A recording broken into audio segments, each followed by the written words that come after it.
Hello guys, may naaraw po sa atin lahat at syempre may naaraw sa lahat naman natin ng video ito, may naaraw po sa inyo. Sa video natin ngayon guys, pag-uusapan natin about naman sa sunbat.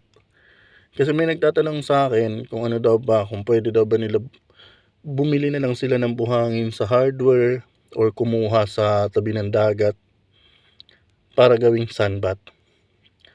Pero guys, bago natin sagutin nyo, hindi pa kayo nakasubscribe sa YouTube channel natin, please click subscribe and click the bell button para ma-notify pa kayo sa iba naming videos na i-upload.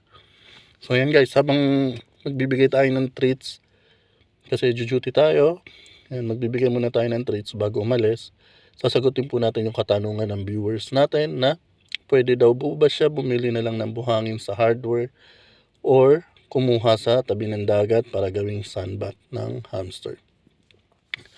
Actually guys, ganito po. Pwede naman po